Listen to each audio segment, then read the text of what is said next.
ஆண்டவரும் உலக இரட்சகருமாகிய இயேசு கிறிஸ்துவின் நாமத்தினாலே நற்செய்தி எழுப்புதலின் நேரத்திற்குள்ளாக வந்திருக்கிற உங்கள் ஒவ்வொருவருக்கும் ஸ்தோத்திரங்களை நான் தெரிவித்துக் கொள்கிறேன். வேத புத்தகத்திலே யோபு புஸ்தகத்திலே 8ஆம் அதிகாரம் 7ஆம் வசனம் இப்படியாக கூறியிருக்கிறது. உம்முடைய துவக்கம் அற்பமாயிருந்தாலும் உம்முடைய முடிவு சம்பூர்ணமாயிருக்கும். உம்முடைய துவக்கம் அற்பமாய் இருந்தாலும் உம்முடைய முடிவு சம்பூர்ணமாய் இருக்கும் என்று சொல்லி இன்றைய நாளிலே என் தேவன் உங்களை பார்த்து அவர் கூறுகிறார், உன்னுடைய துவக்கம் மிகவும் எனக்கு அற்பமாய் இருக்கிறது, அல்லது என்னை பார்க்கிறவர்கள் அற்பமாய் நினைக்கிறார்கள், ஒன்றுமே இல்லாத சூழ்நிலையில் தான் நான் இப்பொழுது துவங்கி இருக்கிறேன் என்று சொல்லி நீங்கள் நினைக்கிறீர்களா? அல்லது எப்படிதான் நான் துவக்க போகிறேன், தொடங்க போகிறேன் என்று சொல்லி பலவிதமான கேள்விகளோடு குழப்பங்களோடு இருக்கிறீர்களா? உடைய வாழ்க்கையாகட்டும், அல்லது குடும்ப காரியங்கள் ஆகட்டும், அல்லது சரீரமாகட்டும், அல்லது நீங்கள் வேலை செய்கிற வேலை ஸ்தலம், சம்பாத்தியம் ஆகட்டும், எல்லாவற்றிலும் ஒரு விதமான ஒரு சூழ்நிலையை இந்த துவக்கம் மிகவும் அற்பமாய் இருக்கிறதே, இதனுடைய முடிவு எப்படி போய் முடியுமோ என்று சொல்லி, அல்லது இப்பொழுதுதான் ஒரு வீட்டை கட்டும்படியாக கூட நீங்கள் ஆரம்பித்திருக்கலாம், எப்படி நான் முடிக்க போகிறேன் என்று சொல்லி தெரியவில்லையே என்று சொல்லி ஒரு தொழிலை புதிதாக ஆரம்பித்திருக்கிறீர்கள். ஒரு சிறிய தொழில்தான், மிகவும் எளிமையான ஒரு தொழில்தான், இது எப்படி முடிய போகிறது என்று சொல்லி நினைக்கிறீர்களா? என் தேவன் இன்றைய நாளிலே உங்களுக்கு அவர் கூறுகிறார், சம்பூர்ணமாய் முடிய பண்ணுவேன் என்று சொல்லி, பரிபூரணமாய் முடியப்படுவேன் என்று சொல்லி நீங்கள் மகிழ்ச்சி அடையும்படியாக உங்களை சுற்றி இருக்கிற மனிதர்கள் பரிபூரணமான ஒரு ஆசீர்வாதத்தை காணும்படியாக உங்களுடைய முடிவு அப்படியா இருக்கும் என்று சொல்லி என் தேவன் இன்றைய நாளிலே உங்களை பார்த்து கூறுகிறார்.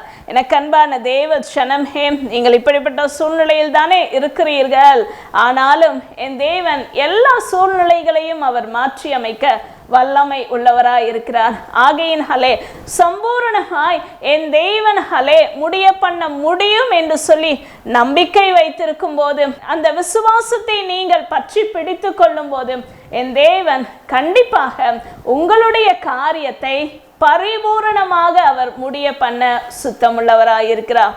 வேதத்திலே கூட ஒரு மனிதர் இப்படிதான் இருந்தார்கள். அவர்களை குறித்து இன்றைய நாளிலே நாம் தியானிக்க இருக்கிறோம்.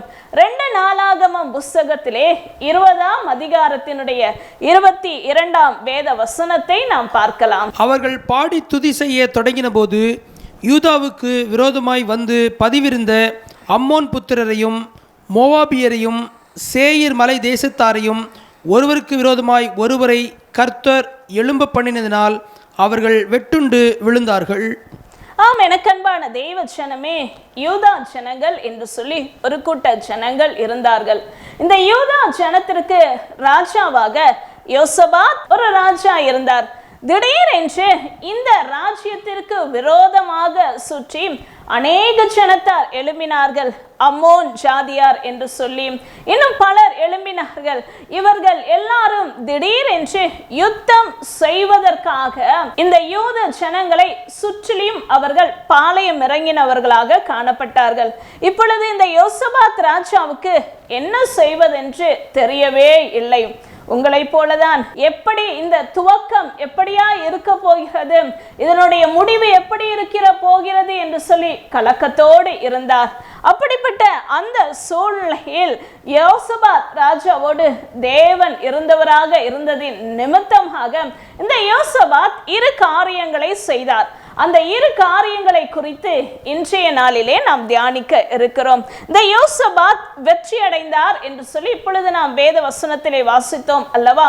அதாவது யோசபாத் என்ற இந்த ராஜா யுத்தம் செய்யாமலே அவரை எதிரிட்டு வந்த இந்த சத்துருக்கள், அம்மோன் புத்திரர்கள், சேயீர் மலை தேசத்தார்கள் என்று சொல்லி நாம் வாசித்தோம் அல்லவா? இந்த சத்துருக்கள் எல்லாரும் அவரவரை வெட்டுண்டு அழிந்து போனார்கள் என்று சொல்லி வேதவசனம் கூறியிருக்கிறது அல்லவா? அப்படியாக யோசபாத் தேவனுக்கு பிரியமான காரியத்தை செய்ததின் நிமித்தமாக அல்லது தேவனை சார்ந்து கொண்டதின் நிமித்தமாக அவருடைய வாழ்க்கையிலே, அவருடைய ராஜ்யத்திலே அன்றைய நாளிலே ஒரு பெரிய வெற்றி ஏற்பட்டது. எனக்கு அன்பான தேவச்சனமே, நீங்களும் இந்த யோசபாத்தை போல நீங்களும் தேவனை சார்ந்து கொள்ளும் போது உங்களை சுற்றி சத்துருக்கள் இருக்கிறார்களாம், யார் இருந்தாலும் பரவாயில்லை, யுத்தத்திற்கு நீங்கள் ஆயத்தமாகாதீர்கள், தேவனை பற்றி பிடித்துக் கொள்ளுங்கள். அப்படியாக இந்த யோசபாத் செய்த காரியம் என்ன என்று சொல்லி நாம் அறிந்தோம் என்றால், இந்த வேத வசனத்தில் நாம் வாசித்தோம் அல்லவா, அவர்கள் துதி செய்ய துவங்கின போது என்று சொல்லி வேத வசனம் கூறுகிறது. அவர்களுடைய துவக்கம் என்ன துவக்கமாயிருந்தது? துதித்தார்களாம். துதி செய்ய துவங்கின போதே சத்துருக்கள் வெட்டுண்டு அழிந்து போனார்கள் என்று சொல்லி வேதவசனம் கூறுகிறது. எனக்கு அன்பான தேவச்சனமே, நீங்கள் துதிக்கிறவர்களாய் இருக்கிறீர்களா? தேவனை மகிமைப்படுத்துகிறவர்களாய் இருக்கிறீர்களா? சற்று யோசித்து பாருங்களேன். நான் இருக்கிற நிலைமையில எப்படி துதிப்பது என்று சொல்லி நினைக்கிறீர்களா? இல்லவே இல்லை. கர்த்தரை துதித்து பாருங்கள். கர்த்தர் கண்டிப்பாக உங்களுடைய வாழ்க்கையிலே ஒரு பெரிய மாற்றத்தை செய்ய அவர் வல்லமை உள்ளவராய் இருக்கிறார். சரி, இந்த யோசபாத் ராஜா அவர்கள் துதித்தார்கள். என்ன சொல்லி துதித்தார்கள்? எப்படி துதித்தார்கள்? எந்த நேரத்திலே துதித்தார்கள் என்று சொல்லி இன்றைய நாளிலே நாம் தியானிக்க இருக்கிறோம். இந்த வேத வசனத்தினுடைய முந்தின வசனத்தை நீங்கள் எடுத்து வாசித்து பார்த்தீர்கள் என்றால், இந்த வேத வசனத்திலே கூறப்பட்டிருக்கிறது, அவர்கள் அதிகாலமே எழுந்திருந்தார்களாம். எனக்கு அன்பான தேவச்சனமே, இந்த நாளினுடைய துவக்க நேரத்திலே அதிகாலையிலே அவர்கள் எல்லாரும், யூத ஜனங்கள் எல்லாரும், யோசபாத் எல்லாரும், அவர்களுக்கு ஆலோசனை தரக்கூடிய அனைத்து அந்த சேனை தலைவர்கள் எல்லாரும் அதிகாலமே அவர்கள் எழுந்திருந்து தேவனை தேடினவர்களாக இருந்தார்கள். எனக்கு அன்பான தேவச்சனமே, மிகவும் துக்கத்தோடு இருக்கிறேன், மிகவும் சோர்வோடு இருக்கிறேன், என்னால் முடியவில்லை என்று சொல்லி நினைக்கிறீர்களா? சற்று நீங்கள் சிந்தித்து பாருங்கள். அதிகாலையிலே எழும்பி தேவனை தேடி பாருங்கள். அதிகாலையிலே எழும்பி தேவனை துதித்து பாருங்கள். இந்த யோசபாத் ராஜாவிற்கு இப்பொழுது இருக்கிற படைபலத்தை வைத்து கொண்டு திடீரென்று யுத்தத்திற்கு செல்ல முடியாது. ஏனென்றால் சுற்றி கிட்டத்தட்ட 3 தேசத்தார் ஜனங்கள் பாளையம் இறங்கி விட்டார்கள். அவர்கள் இந்த யூத ஜனங்களை காட்டிலும் எண்ணிக்கையில் அதிகமானவர்கள். ஆனால் யோசபாத் ராஜா தன்னுடைய சுயபலத்தை நம்பவில்லை. தன்னுடைய சேனை வீரர்கள் இவ்வளவு படைபலம் இருக்கிறது என்று சொல்லி அதையெல்லாம் நம்பாதபடி அவருடைய நம்பிக்கை முழுவதுமாக தேவனை சார்ந்தே இருந்தது. ஆகையினாலே இந்த யோசபாத் ராஜா அதிகாலமே அவர் தேவனை தேடினார். அவர் மாத்திரம் அல்லாதபடி யுத்த மனிதர்கள், அந்த யூதா தேசத்து ஜனங்கள் எல்லாரும் தேவனை தேடினவர்களாக இருந்தார்கள். சரி, தேவனை தேடி அவர்கள் எப்படி துதித்தார்கள் என்று சொல்லி நாம் அறிந்தோம் என்றால், இந்த 21ஆம் வேத வசனத்திலே அவர் கூறுகிறார், ஜனங்கள் எல்லாரும் தேவனுடைய மகத்துவங்களை சொல்லி துதியுங்கள் என்று சொல்லி. முதலாவது அவர் சொல்லுகிற காரியம் என்ன? தேவனுடைய மகத்துவங்களை சொல்லி துதியுங்கள். மகத்துவங்கள் என்றால் என்ன? வல்லமைகள், மகிமைகள். தேவன் இதுவரைக்கும் அவர்களை நடத்தி கொண்டு வந்த காரியங்கள், எப்படியாக இதற்கு முன்பாக சத்துருக்கள் எழும்பி வரும்போது, எதிரிகள் எழும்பி வரும்போது, துஷ்ட மனிதர்கள் எழும்பி வரும்போது, அல்லது என்ன செய்வது என்று சொல்லி திகைத்து நிற்கும் போது, அப்பொழுதே கர்த்தர் இந்த ஜனங்களை எப்படியாக பாதுகாத்து வந்தார், எப்படியாக சத்துருக்களுடைய கரங்களில் இருந்து மீட்டெடுத்து கொண்டு வந்தார் என்று சொல்லி அவரை குறித்து, தேவனை குறித்து உதாரணமாக எடுத்துக்கொள்வோம் என்றால், இவர்கள் எகிப்து என்ற ஒரு தேசத்தில் இருந்து அதன் பிறகு அவர்கள் மீண்டு வந்த பிறகு அவர்களுக்கு எதிரடையாக பெரிய செங்கடல் இருந்தது. பின்னால் பார்க்கும்போதோ எகிப்து சேனைகள் எல்லாம் வருகிறது, என்ன செய்வதென்று தெரியாது. ஆனாலும் கர்த்தர் அந்த செங்கடலை இரண்டாக அவர் பிரித்தெடுத்தார் அல்லவா, அதன் வழியாக அவர்கள் கடந்து வந்தார்கள், அவர்கள் ஜீவனை பாதுகாத்தார் அல்லவா. அது மாத்திரம் இல்லாதபடி அதன் பிறகு பார்க்கும்போது எரிகோ என்ற ஒரு பெரிய ராஜ்யம் அவர்களுக்கு தடையாயிருந்தது. அது மாத்திரம் இல்லாதபடி யோர்தான் என்ற ஒரு பெரிய ஆறு அவர்களுக்கு தடையாயிருந்தது. இப்படியாக அநேக காரியங்கள் தடையாயிருந்தது. அநேக மனிதர்கள் சத்துருக்களாய் எழும்பி இருந்தார்கள். அநேக மனிதர்கள் பெரிய அவர்களுக்கு விரோதமாய் வந்தார்கள். அந்த நேரங்களில் எல்லாம் தேவன் அவர்களுக்கு துணையாக இருந்து ஒரு பெரிய அற்புதத்தை, அதிசயத்தை, இயற்கைக்கு அப்பாற்பட்ட செயலை செய்தார். அந்த மகத்துவங்களை சொல்லி துதியுங்கள் என்று சொல்லி இந்த யோசபாத் ராஜா அவர்கள் சொன்னார்கள். அதே போல இந்த ஜனங்கள் அதிகாலமே எழும்பியிருந்து சத்தமாய் தேவனுடைய மகத்துவத்தையும், தேவனுடைய மகிமையையும், தேவனுடைய வல்லமையையும், தேவனுடைய பராக்கிரமத்தையும் சொல்லி அப்படியாக அவர்கள் துதித்து கொண்டிருந்தார்கள். இரண்டாவதாக இந்த யோசபாத் ராஜா என்ன சொன்னார் தெரியுமா? அவர் கிருபை என்றும் உள்ளது என்று சொல்லி துதியுங்கள் என்று சொல்லி, முதலாவதாக தேவன் நடத்தி கொண்டு வந்த மகத்துவங்களை சொல்லி துதிக்க வேண்டும். இரண்டாவதாக அவர் கிருபை என்றும் உள்ளது என்று சொல்லி துதியுங்கள் என்று சொல்லி. ஏனென்றால் கிருபை என்று சொல்லி நாம் அறிந்திருக்கிறோம் அல்லவா, தகுதியுள்ளாதவர்களுக்கு தேவன் பாராட்டுகிற தயவுதான் என்பது கிருபை. இஸ்ரவேல் ஜனங்கள் மிகவும் கொஞ்ச ஜனமாய் இருந்தார்கள், ஆனாலும் தேவ கிருபை அவர்களை வழிநடத்தி வந்ததல்லவா. எத்தனை இடங்களிலே, எத்தனை நேரங்களிலே, எத்தனை பிரயாணங்களிலே அவர்களுடைய ஜீவன் மடிந்து போகக்கூடிய சூழ்நிலை இருந்தது. ஆனாலும் கர்த்தர் அவர்களை கிருபையாய் வழி நடத்தி கொண்டு வந்தார் அல்லவா. அப்படியாக நடத்தி வந்த கிருபைகளை இவர்கள் மீது, ஜனங்கள் மீது கர்த்தர் வைத்திருக்கிற கிருபை அன்றைக்கு மாத்திரமல்ல, இன்றைக்கு மாத்திரமல்ல, என்றென்றைக்கும் உள்ளது என்று சொல்லி துதியுங்கள் என்று சொல்லி துதித்தார்.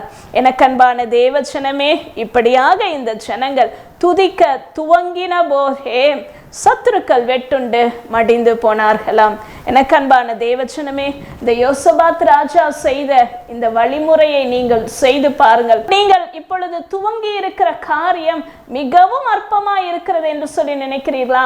ஆனால் அதை காட்டிலும் இன்றைய நாளிலே நீங்கள் துவங்குகிற துவக்கம், தேவனுடைய மகத்துவத்தை சொல்லி துதிங்கள். அதிகாலமே எழுந்திருந்து தேவன் நடத்தி வந்த கிருபைகளை நினைத்து, இந்த கிருபை என் மீது, என் குடும்பத்தின் மீது, என்னுடைய காரியங்கள் மீது, எனக்குண்டான சம்பாத்தியத்தின் மீது, வியாபாரத்தின் மீது என்றென்றைக்கும் உள்ளது என்று சொல்லி தேவனை துதித்து பாருங்கள்.